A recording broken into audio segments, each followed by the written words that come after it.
I'm speaking with Gregg Fialcowitz, who is the president of Row 44, and we're at the Southwest Airlines Media Day. And Greg, perhaps you can give our viewers a sense of the history of the company and the story behind Row 44 and how we are here today talking to Southwest. Certainly. The name Row 44 is certainly an odd name.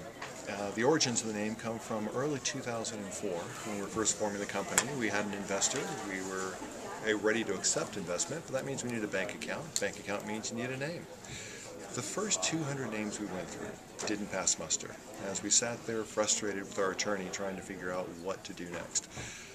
My co-founder in the company, John Guyton, who's from London, was telling the story about being a young man, backpacking through the U.S., trying to get back to the U.K. at JFK, sick as a dog, ended up on standby on a Freddie Laker flight on a DC-10, the very last row, which he remembers as being row 44. The reason he remembered was he never wanted to be in that row again. It's right up against the bulkhead, the seat doesn't recline, the third engine above your head, it's loud, you have the bathrooms and the galley right there, you have sounds, you have smells, you have people lined up. It just wasn't a good experience, so he just said, look, the purpose of this company is to make the flight for that poor guy in the middle seat in row 44 bearable. And our attorney laughed and said, you can have that name. And we said, what name? He said, row 44. Well, certainly we assumed no one else would have that name, so we started with it. We had every intention of changing the name as we went forward. Came up with the logo for row 44, and a few years later we got around to changing the name.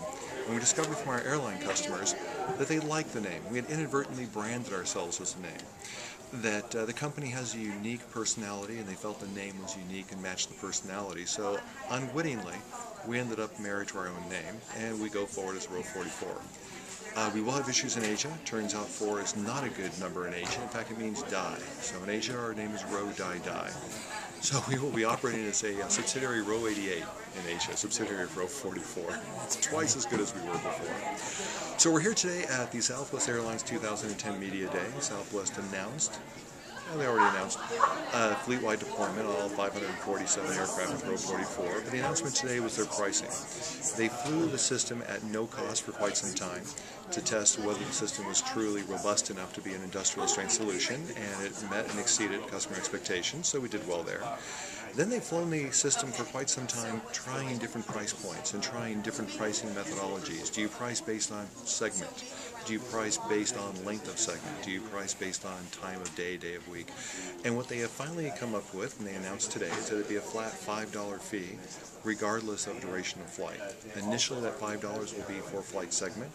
In the very near future, they expect to have that $5 last for your entire flight. So if you have multiple segments from your origination and destination, the price will cover the entire course of the flight. The other thing they announced today is a walled garden. If you need to go back to the Embassy Suites, we have a shuttle waiting out front. It will cycle throughout the afternoon, but there is one here now if you need it. For those who don't have rental cars, we have a way back.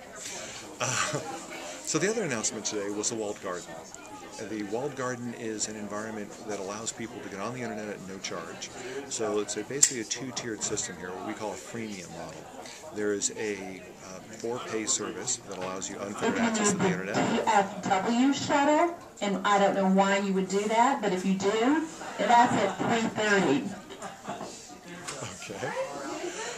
So there's unfettered access on the pay service. You'll have cable modem or DSL type speeds, exactly what you'd experience in your home or office for high-speed internet. If you're not interested in paying for the service, the portal allows you to go to a number of destination websites. There's things like Home Shopping Network you can go to, where any business you transact in that website, there's no cost to you for connecting to that website outside the walled garden. Within the walled garden, we have a moving map that shows you where you are, destination information, a number of games, there'll be video. There'll be a number of things you can do on the site that the pass-through doesn't pay for, but are advertiser supported. The other types of activity on that site will be transactional supported. So if you go to a website and you make a purchase, Southwest Airlines and Row 44 get a commission on that sale. So there's a number of places you'll be allowed to go. So that was the other announcement today, was the website. We expect to build upon that portal. A recent announcement Row 44 made was that Howard Lefkowitz, who was the CEO of Vegas.com, the most successful destination portal on the internet, has left Vegas.com and joined Row 44 as our commercial operations officer, our chief commercial operations officer. What he will do in that role is really build the portal, bring greater content to it. A lot of the things that you'll see in destination websites, but we believe in a much stronger environment. So you're flying into a city, there are still seats available for a show, perhaps that evening or the next evening, we'll be able to sell that just-in-time inventory on that show. If all the tickets were to disappear for that show, that offer would no longer be made on that particular flight, because clearly the inventory isn't there for the sale.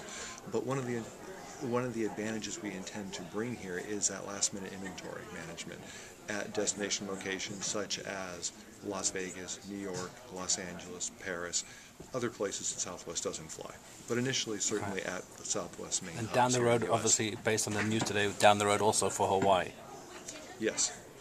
And we expect with our announcement of the Norwegian Air Shuttle that we'll be doing the same throughout major European hubs as well.